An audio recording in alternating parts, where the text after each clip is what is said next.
6 months ago, I wasn't too excited about the DJI Osmo Action 5 Pro.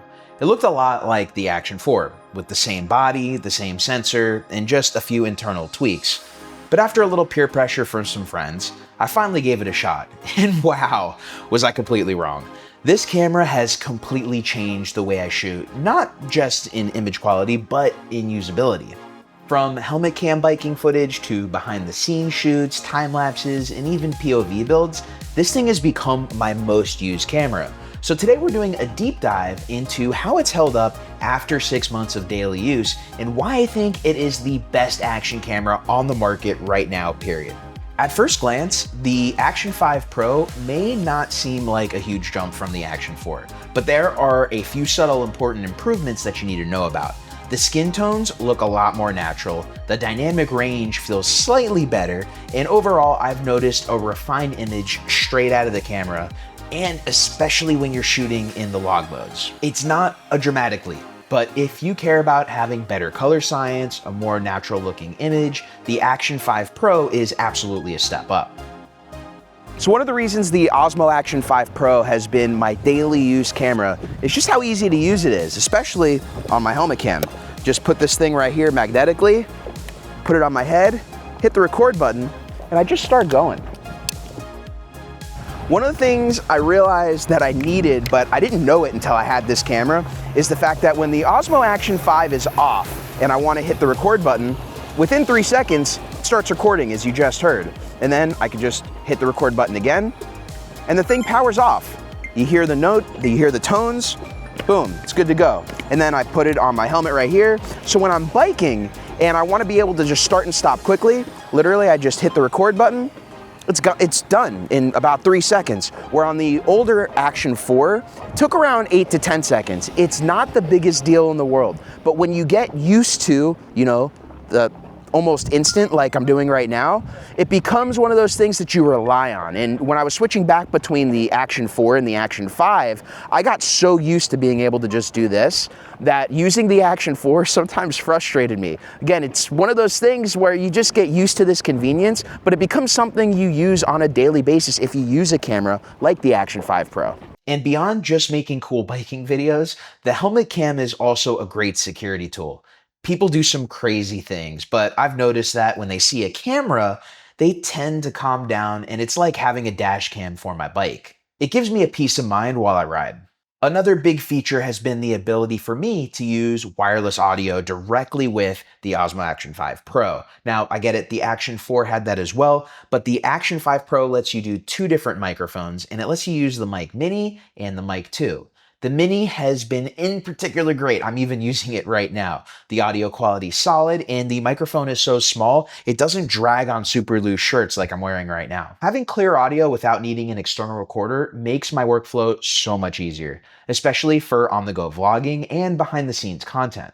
The battery life has been surprisingly good. I only use the stock battery that came with it, and it lasts well over an hour for recording. Plus, it charges fast, so if you're using the right charger that does power delivery, you'll never really need to buy an extra one because of how quick this thing charges. And of course, there is the magnetic mounting system. That has made me completely switch from the GoPro, even though I know years later now they've added that in their cameras. Being able to snap the camera in place, take it off quickly, makes a huge difference in the field, especially when I'm using this thing for car mounting rigs where I can just put it on, put it off, change some settings, put it back, really quick and easy to use. Of course, there are other types of vlogging, especially this type of content, where I'm in the car, I have the Action 5 mounted in my car as my car camera. Makes it easier to do these talking videos in the car. I've done a few of them using the Action 5 Pro, and this is something that action cameras are really the only option. Because using an Osmo Pocket, because it's on the gimbal, the vibrations I find just aren't the best, although in the past I would have preferred to use an Osmo Pocket, where now I can just have this on a car mount in the car. I do have the front-facing camera in order to actually frame myself.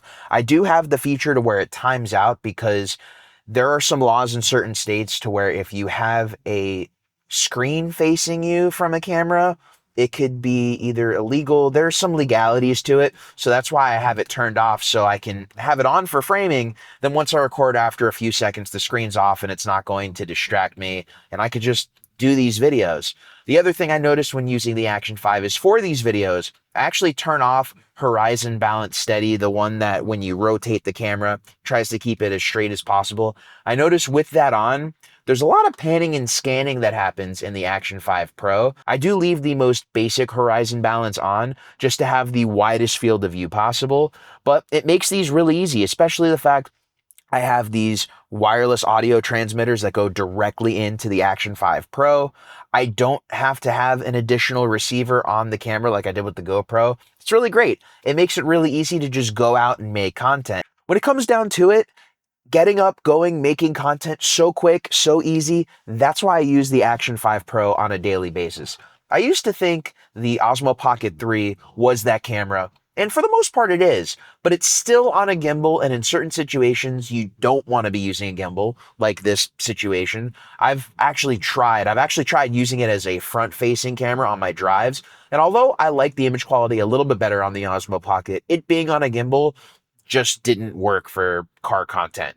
So the Action 5 Pro, car content, works really well. I actually have a secondary channel where occasionally when I go on longer drives, I will mount the camera either in the car if it's a really long drive, or if I'm driving under 40 miles an hour and just driving around a city, I have a car mount that goes on the top of my car.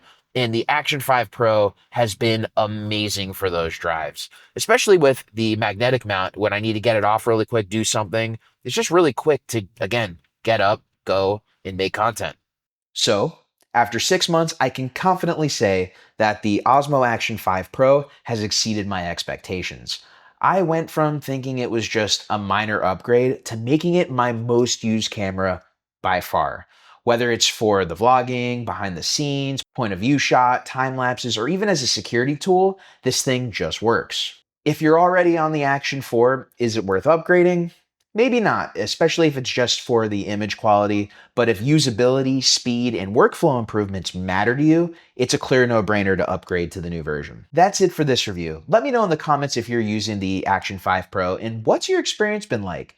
Don't forget to hit that like, subscribe, and notification bell. My name's Jeff Fagien. Thank you for joining me as always, and I will catch you in the next video.